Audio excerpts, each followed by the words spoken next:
Yo, welcome to episode 70 of my Seraphic Blue playthrough. After organizing my party and whatnot, I decided I will go with Vene, Virginie, Yancy, and Doris. And I also gave them the following equipment. I gave Vene the next level Curative Magic 6. So that's going to be really nice because it comes with an all restore for the whole party. That's pretty great. And I mean, thinking about it now, I could have gone, instead of Vene, Minerva, because she actually has that on her personal skill. But yeah, and plus, Vene doesn't really have much to offer in terms of personal skills, because she still has the same 2 skills since the beginning of the game. What the heck, dude? The strategy here is Vin is our healer slash support. I also try to making her very quick, kinda, with boots, quick starts. Okay, that's not really that fast, is it? But yeah, I'm sticking with Vin because she's now basically the main character, and I kind of want to stick with the main character now until the end of the game. So yeah, Virginie is our really strong physical user. Well, Lancard is technically stronger, but because of how she has that cheese, I think it's just better to have Virginie. Yancy's are very fast physical user, or fast attacker. I gave her a lot of crit and without weight, force quick starts, protect starts. Everyone has protect starts actually, so because we're at that point in the game where everything just decides to fuck with you. So why the hell not protect start for on everybody. And then Doris is gonna be a really strong magic user. And yeah, I basically have these 4. I stripped all of their equipment and sold like most of the fucking things. Because we're poor now. We're really fucking poor. And there's still stuff we need to buy. Like, we still need to get the weapons upgraded. Because the only one with a platinum tier weapon, which is the final tier, I'm going to make that assumption since tier 6 items, or spheres, are available. Oh, and plus the description says highest grade. So, yeah. I'm pretty sure there might be like other weapons, like rare weapon drops, like Hell Fist. I think I'll stick with Hell Fist and Lemnith Trident, even though the platinum stuff I think actually provides higher attack. Just I'll just stick with these rare weapon drops for now. But I will replace Vene's Crystal Bow eventually. Though I don't really see much use, because Vene's attack I don't believe is that high, right? No. Also, is it just me, or did Vene get a new portrait? Or her class even has changed too. It's now Seraphic Blue Self. I actually don't remember what her original class was, but that's actually pretty nice, interesting to note. I think that's the same full body portrait though. Nobody else got any changes. So yeah. I don't know. Maybe I might go back and use Nixon, Lancard, because I haven't used these two in a long while. I know for sure I haven't used Yangtze, and she was like one of the reasons why I decided to put her as part of my final team, because you know, just want to keep things fresh and whatnot. So let's save here, and let's go to Kokomo then. So, let's go ahead. Airship time. I just noticed that the theme has changed. So we no longer get that Roanoke airship theme. So that's interesting. Okay, we're going toward Leno and report on how she's doing.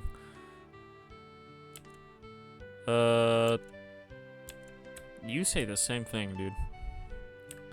Huh, that dude over here that wants to learn how to practice using swords with Lake is gone. What do you got to say? Hope that the sun will cheer up I hope that the sun will cheer up and be able to shine brightly again soon.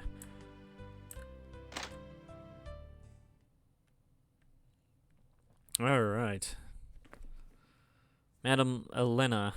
So, she still has not regained consciousness. Yes. But at least the worst is over for her. To think Lake is already gone from this world. Should you really be talking about that right in front of her? Truth to be told, I still cannot believe it. I will inform Madam Elena of the news about Lake. You should get going now.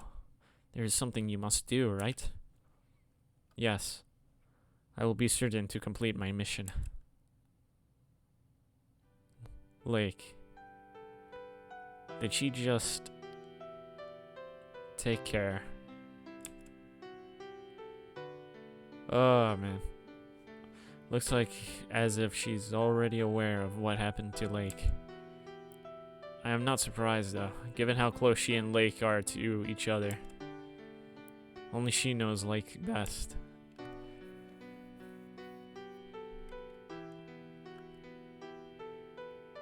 I don't know what's painful.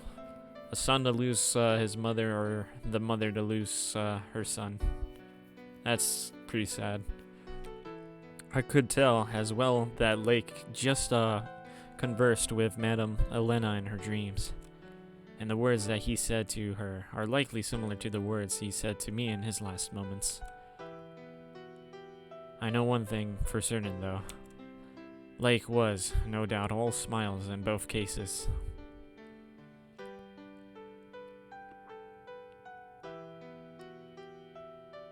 Mother, thank you for all that you've done for me.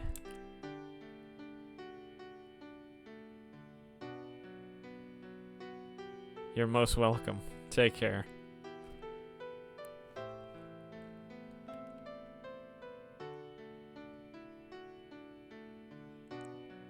It's really weird seeing Lake all that happy, but yeah. So, what's next?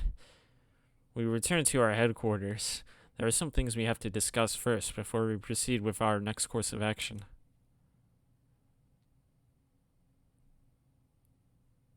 Big sister, you look pale. Still haven't gotten over Lake's death, have you? That's not the case. I'm fine, really. There's no need for you to worry about me. Right. Is that so? Now, let's quickly head back to our headquarters. What? Big sister. Big sister. Oh, for goodness sakes. How is this even fine? What is with all the shouting? Miss Vene. Oh no, this does not look good. It's okay. She merely passed out from fatigue. There's nothing unusual about her breathing and her pulse. In any case, we have to get her a place to rest. I have a spare bed available. Thank you. Big sister. Didn't we just start our episode earlier, not that long ago? Spirit completion, fragments and memories.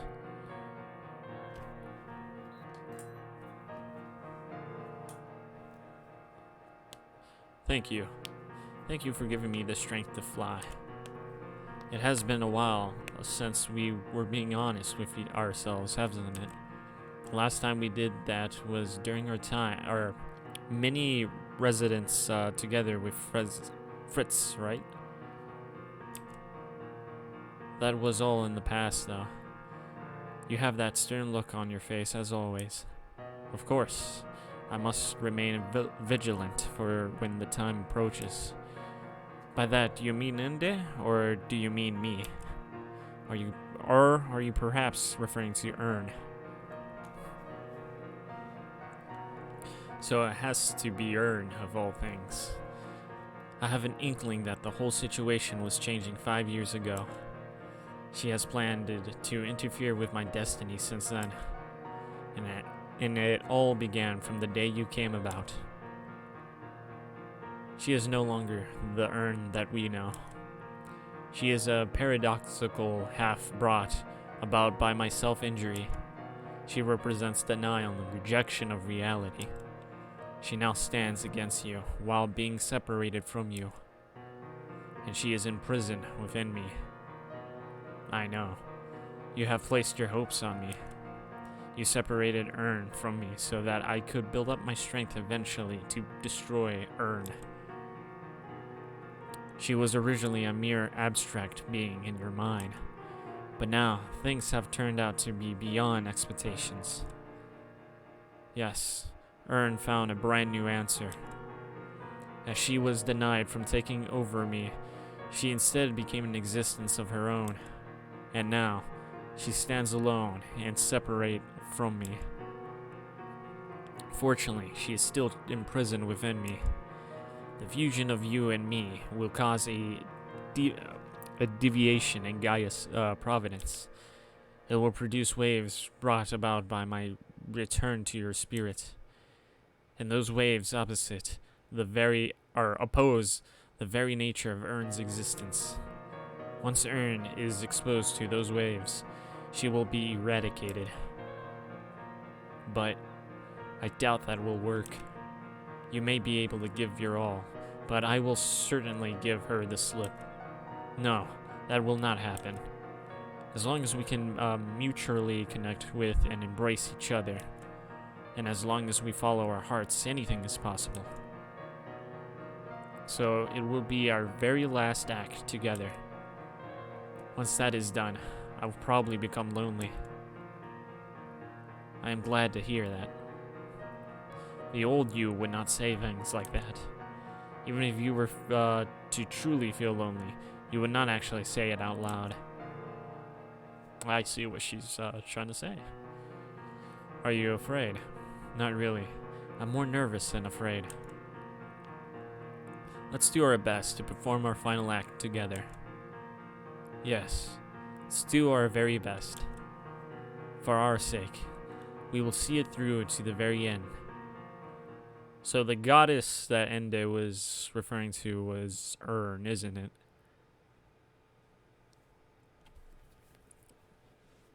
That's trapped within Huh. Is she really alright? Yes, she's just overly exhausted, both in mind and in body. God damn it. In body and in mind. Got it reversed. After all, not only she was induced in a coma-like state back at the LAJ, but she also suffered the loss of Lake. Furthermore, she has already been looking lifeless ever since she lost Edwin. I pity her for her misfortune. I see. To think she would choose to shoulder everything all by herself, though.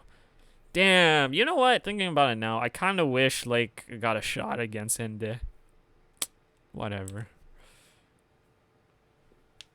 Regardless of how much burden she has owing to her circumstances, she doesn't share it with anyone. Such is her way of dealing with negative emotions.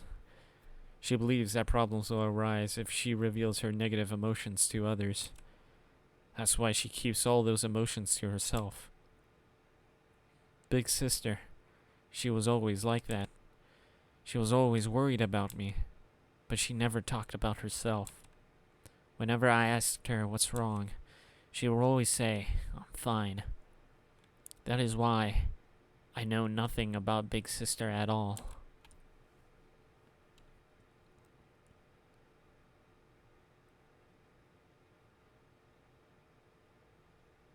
Are you sure you are fine? Yes, I had enough rest. Thank you. Please do not be in such a hurry. At the very least, how about having lunch with the children here before you go? I appreciate the sentiment, but we have to go now. Do you really have to push yourself so hard? I cannot imagine how Madame Elena would feel if something bad were to happen to her daughter as well. Her daughter? Are you possibly referring to me? Yes, I am. Since you look a lot like Lake's sister in Madame Helena's eyes, Madame Helena pretty much sees you as her daughter. In fact, she has been just as worried about you as she has been about Lake. So you're saying Lake, Elena, and I are like one big family? Yes, that is exactly how it is. Am I being annoying? No, not at all. Rather, I thank you for your kindness. But I am afraid we really must go. Accept one's generosity with sincerity. Those were the words which I said to Lake here back then. But those words don't apply to me. After all, I live in a different world from others.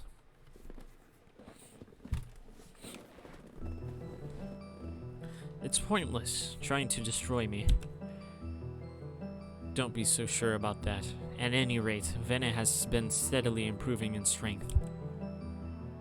That's by far a small improvement, don't you think? No, it is a great improvement. I don't know whether or not you're trying to be funny with me, but give me a break, will you? It bewilders me every time how dim-witted you are to have such unrealistic optimism. Excuse me. I will agree that her improvement is clearly not enough. So you admit it, after all. How, auto text, cool. But I have faith in Vene. I believe in her determination and in her future. I believe she will grow as a person. And I believe she will surpass you and soar into the heavens. Interesting. It seems you never fail to exaggerate your blind beliefs, do you? Okay then, prove me wrong if you can. Show me just how strong your faith in Vene and her wings actually is. In my opinion, though, I bet it will only end up being all talk and no action, let alone fake. I'm gonna increase the volume a little bit. In other words, it will only be your gravest mistake ever.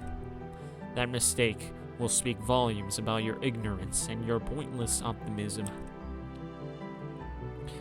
I could say the same about you. I pity you for being a prejudiced entity who knows nothing about the true nature of her wings. Oh, really? Then let me tell you this. The wings of Seraphic Blue, the seraph of the world's salvation, are but a fictitious wings of no tomorrow.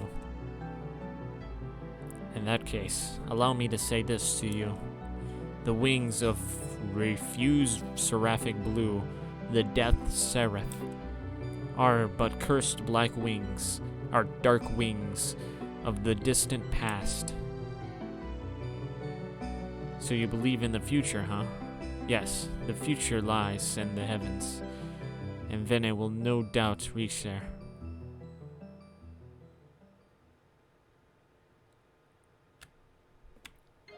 Refuse Seraphic Blue.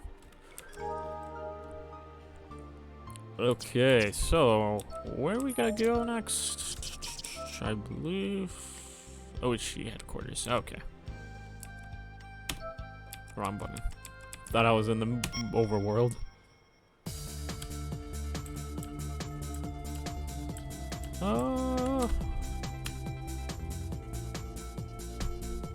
Thinking if there's like any areas to backtrack to. What's over here? Oh yeah, that's right. Wait, I actually can land on here. That's crazy. I can. Oh, of course I can.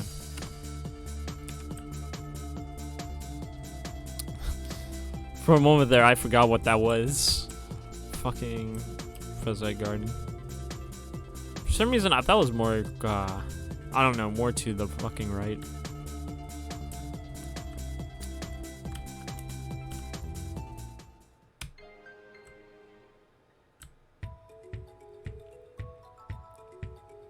Alright. Let us proceed. I will save.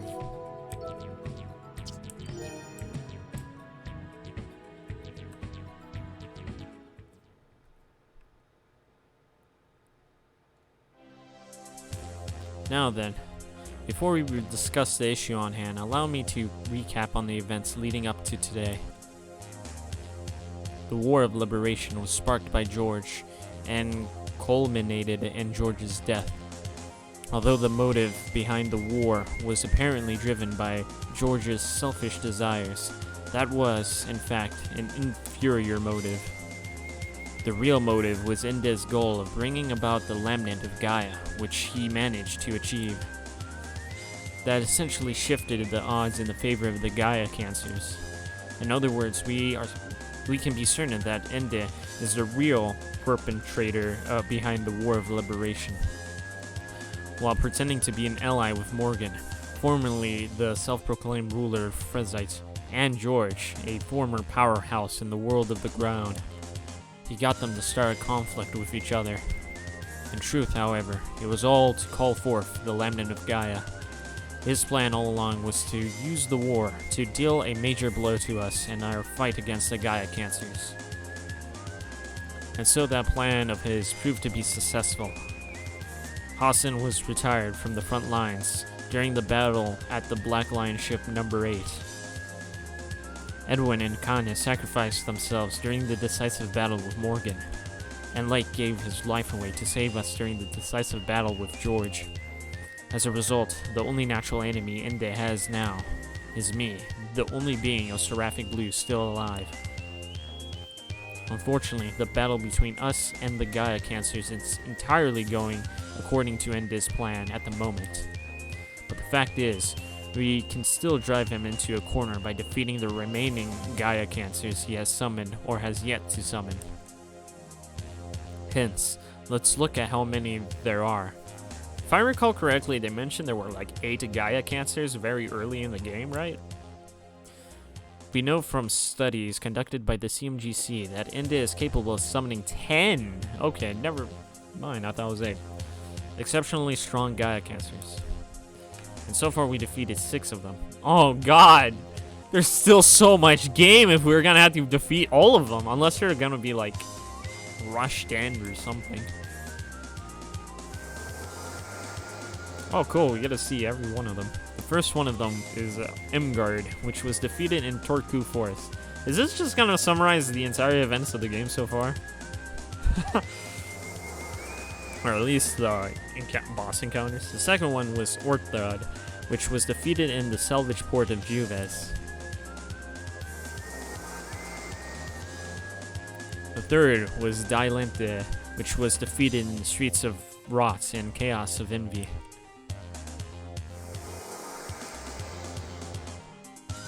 Fourth was Sarah, which was defeated at Hadwick. ...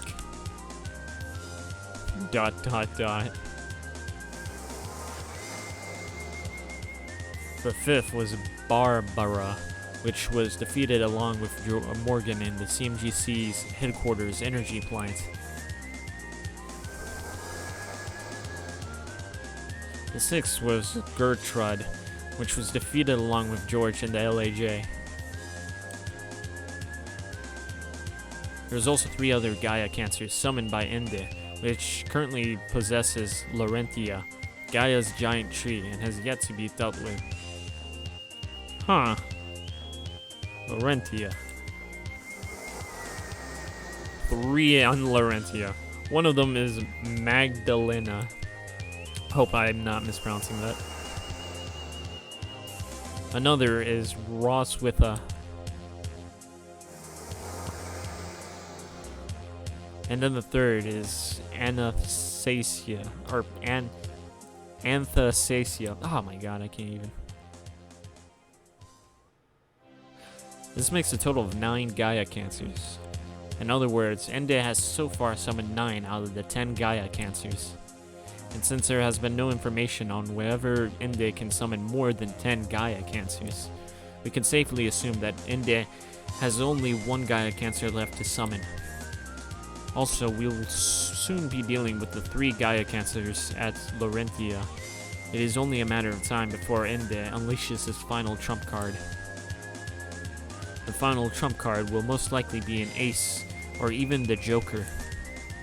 And our decisive battle with Ende lies right after that, So I ask that everyone be well prepared for the fights to come.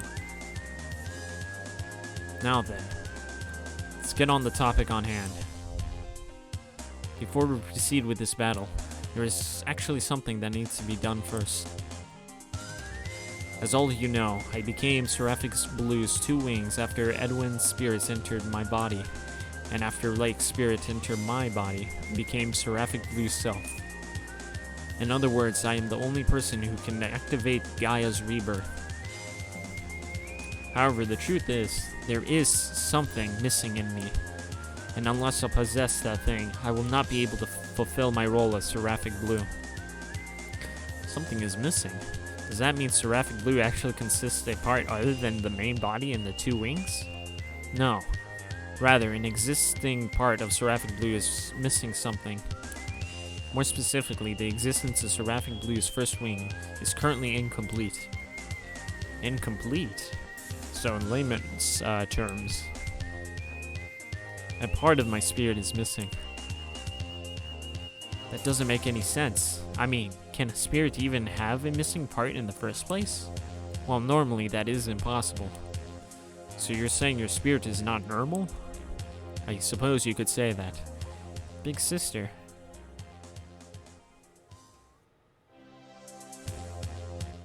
To be honest, I've been keeping something a secret from everyone until now. It is an important secret about me that I will now reveal to all of you.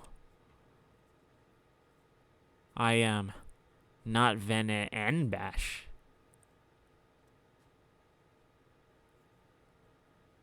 Wonder if that has anything to do with the door she absolutely refuses to let anyone get near. Huh. I'm really confused here. What do you mean you're not Vene? Or don't tell me you're actually posing as Vene. Won't that be something? In a way, yes. I am a person who is Vene in name, but is in fact not Vene. That's rather abstract answer. So what is it about you in the end? To be exact, my full name is not Vene Enbash, but slightly longer than that. It goes like this. I am Vene Enbash II, the first test subject of the clinical study on Serahuman cloning. In other words, I am a clone of Vene Enbash. Seriously? To think a clone of Syra's reincarnation would exist, not to mention a numbered artificial being like me. Huh, what a wicked irony. Wait, in that case, don't tell me. The original Vene is... Yes, the Vene who existed before me is dead. Remember Edwin's condition? Because of the unstable nature of his existence as Seraphic Blue's second wings, he suffered from a tardive DSHIS and eventually fell victim into the Lucifer mutation symptom. Okay. That makes sense. It was exactly the same with the original Vene, so that's why the symptoms didn't appear. 5 years ago, at the age of 17, she fell victim to the Lucifer mutation symptom as a result of the tardive DSHIS. In that state, Seraphic Blue as a whole will not be able to function properly. Also, the CMGC knew well that they could not allow her spirit to return to the soul's home and undergo soul initialization. If that were to happen, Seraphic Blue's first wings would cease to exist, rendering Seraphic Blue void. That would mean the intimate end of the world. So naturally, the CMGC had to come up with a plan to preserve the existence of Seraphic Blue's first wing. However, the original Vene's case was different from that of Syra. In Syra's case, the existence of Seraphic Blue's first wing was preserved because she was reborn as a Serahuman. But it was impossible for the original Vene, a Serahuman, to be reborn without returning to the soul's home. And so the method used that the CMGC decided to use to preserve the existence of Seraphic Blue's first wings was Seri-human cloning. By doing so, though, the CMGC took a huge gamble on the fate of the world. The Seri-human cloning method today is best with problems and is deemed not practical. 5 years ago, it was much worse. Even though the CMGC could not find a good alternative, it ultimately took the plunge and went ahead with that method. And so the joint team of Team NBASH and the FESC section was put in charge of the original Venice cloning process. Eventually, the cloning was a success, and the original Vena died due to her spirit having been succeeded by me, her clone. Minerva. It seems you have already knew about this all along. Well, yes, this is, after all, top secret information that I, the Queen of Frezite, have complete access to. But it is something which I am not in the position to reveal to anyone, even if I wanted to. So, Vene, what's the missing part of your spirit then? Although the cloning process was a success, it was not perfect. The process involved the transfer of the original Venus spirit from her body to mine, and the transfer took place successfully, but somehow a part of her spirit was not transferred. It was a so-called fragment that was left behind in the original Venus body. That's why the existence of Seraphic Blue's first wing in me is currently incomplete. Thus, in order for my existence as Seraphic Blue to be truly all in one, I need that fragment. Then I suppose that fragment must be stored somewhere currently, am I right? Yes. The original Venus body, which holds a fragment of my spirit, is currently stored in a safe place for when a time like this comes. That place is the FESC section of the Frezite Garden. Get away from here. Vene? What's with you all of a sudden? There's nothing in this room. Check elsewhere. You sound pushy. How do you know there's nothing in the room when none of us have even entered it? Shut up. This isn't the time to be grumbling. Check elsewhere right now. And don't ever come close to this room again. So, that room which you told us to get away from is an agitative matter is... Yes, it is the place where the original Venus body is stored. I didn't want any of you to enter there because I felt the time wasn't right yet. But now the time has come for me to reunite with her after 5 years. Preparations at the Frezite Garden are already underway, and Daisy has contacted Sigberg for that. Sigberg? Why contact that crazy geezer? Well, the fact is, ever since Edwin rescued Vena 2 years ago, Team NBASH has partially lost its purpose. As a result, the team was transferred from Section SB to the FESC section, with its role reduced to simply looking after the original Venus body. And the person in charge of that is Sigberg NBASH. So Sigberg has a greater influence over Vena's life than I thought. No wonder that geezer can talk as if he knows it all. Yes, everything about me is still within his grasp, even today. Excuse me, drinking some Mountain Dew.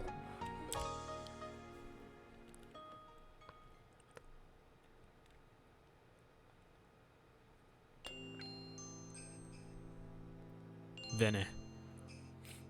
Is this really the only path that you can go down? My father, Sigberg, is a very cold-hearted person. Because of that, even though I don't find him as frightening on the surface now as before, the child in me still finds him so. After all, he sees me as nothing but a part of his game. The truth is, I have hardly any memories of the times my father and I spent together. Since Vena's birth, 2 years after mine, my father's interest in me has shifted entirely to her. He was so engrossed with her that he hardly returned home, and when he did, he would shut himself in his room. And so, the housekeeper and I were the only ones home most of the time. My mother left my family 6 months after giving birth to me. My father married her so he could have his own child, and after I was born, he began treating her cruelly, as if to say he was done with her. Eventually, my parents divorced. My mother loved me so much and had wanted to take me along with her, but my father flatly refused. Due to his overbearing influence and high standing, she didn't dare to take him to court. And I still have not forgotten the look on her face when she bid me farewell to me. There was an eye patch on her right eye, and I remember her saying it was just a sty in my eye. Then, on a particular day, 10 years ago, when I was 14, I was called by my father to come to his office.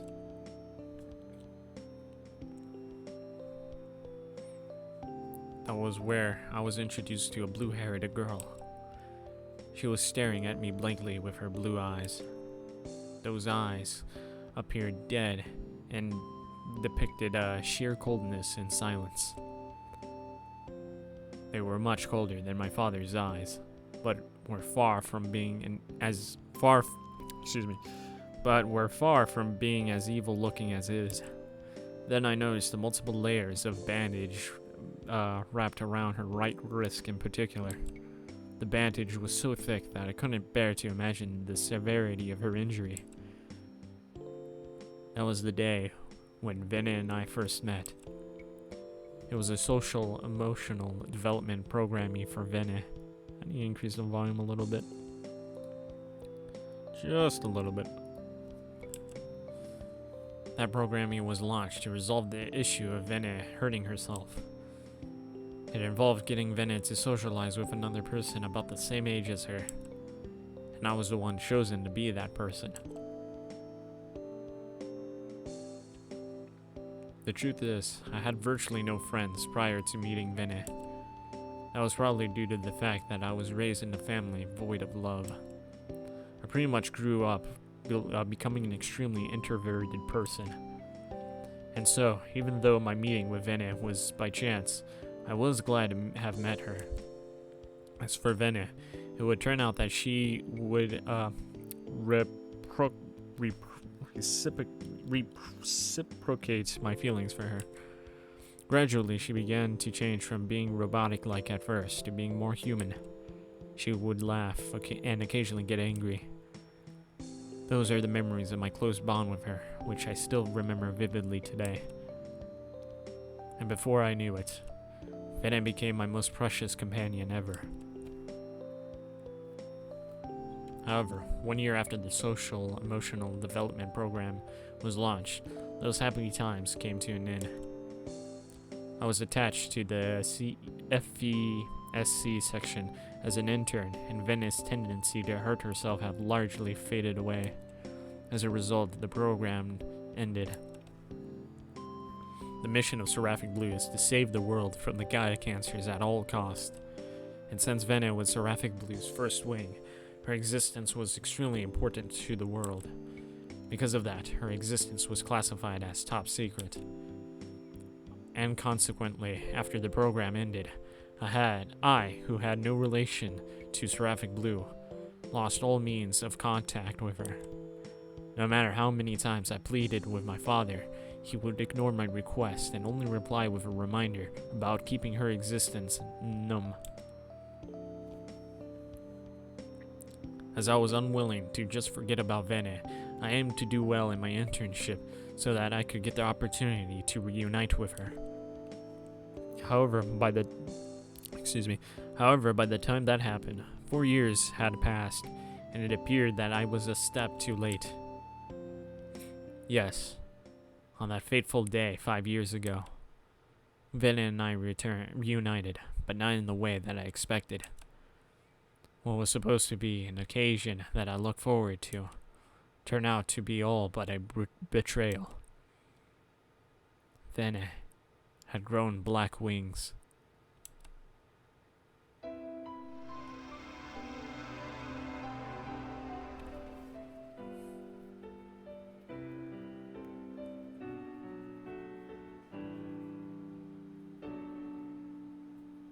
Wow, that's pretty sad.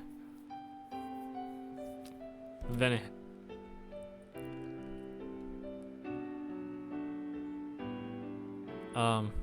Don't worry. I can hear you loud and clear. Nice to meet you too, Fritz.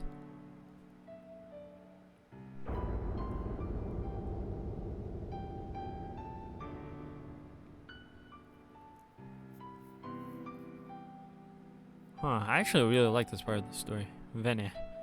Vene! No. Don't die. Vene. Vene. What? What the? This kid just vomited. Oh, okay. He freaking puked on the capsule. You stupid kid. What if something goes wrong with the capsule? Fritz. Oh, Fritz. Father. Whoa, did he punch him? I thought you had at least become a little useful after having successfully been employed in the FESC section, but to think you would look so pale at the mere sight of a Lucifer. Wow, get lost, useless scum. You are only being a hindrance to this grand task, never mind being a good-for-nothing. And by grand task, I mean the all-important task of preserving the existence of Seraphic Blue's first wing, and in turn, Seraphic Blue. Let me tell you this. Your existence is far from being as worthy as that of Seraphic Blue. Not even 1 million lives of useless people like you can compare to it. No. No. What do you mean, no? She is not Seraphic Blue's first wing, or anything like that. She is Vene. Vene and Bash. What in the world are you saying? Don't tell me you actually have an emotional attachment to the instrument of the world's salvation. Just how foolish can my son get, really? Now, get out of here this instant. If you continue to be a hindrance here, I will have you arrested for being a traitor to the nation. In order to meet Vene again, I volunteered to help out as an assistant in the task of creating a clone of Vene. However, as I came face to face with Vene in the cloning room, I broke down in an instant. I became so horrified by Vene's almost unrecognizable, gruesome appearance that I suddenly felt sick and vomited. And my father rubbed salt into my wound by kicking me in the stomach with a devilish look on his face. In the end, I was helplessly driven out of the room. I understood the mentality of those adults. They could not let Seraphic Blue die. They could not afford to lose the instrument of the world's salvation. That objective of theirs formed a core part of their duties, responsibilities, and stress. They were completely fixated on their job with bloodshot eyes. And there wasn't a single one of them who wished for Vene to live like a normal person. But I was different. I wasn't about to give up on her. I wanted to show that there was at least someone who cared for her, even if it was just me. And I wanted to tell her loud and clear that she was not any instrument, but a genuine person like any other. Father, please give me one more chance. I wish to save Vene. I want to be with her again. I don't want to lose her. So you wish to save Vene, you say? Very well. Get your filthy face cleaned up before coming back here. I shall see how far you will go with your resolve.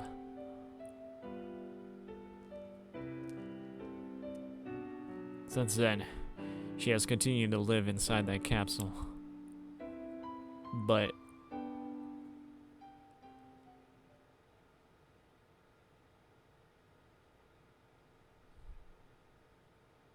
I see. That explains why you have not been infected with the tardive DSHIS. The original Vene has already been infected with it and died from it 5 years ago. I'm sorry for keeping this a secret until now. I just couldn't find the right time to tell this to anyone. It is fine. To tell you the truth, when I first met you 2 years ago, I could sense that something about you was out of place just by looking at you. It seemed as if there was something missing in you. I would probably say it was the strangest feeling I ever had in my life. So, perhaps you had some idea about this. Well, I assumed that a part of your spirit was missing, and that the only reason I could think of for that was due to the Seraphic cloning. I heard that Seraphic cloning was still in its research phase at that time, so I concluded that my assumption to be impossible and dismissed it. I feel regretful over the fact that you were forced to live a life as the instrument of the world's salvation. That is why my head has been filled with all sorts of intrusive thoughts. Half of those thoughts are probably positive desires, though.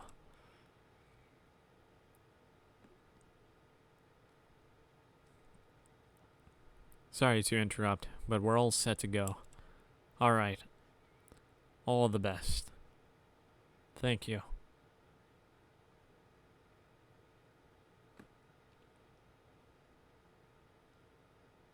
First Syra, then Edwin and Lake, and now... Well then. I suppose this should be a good enough reason to visit her.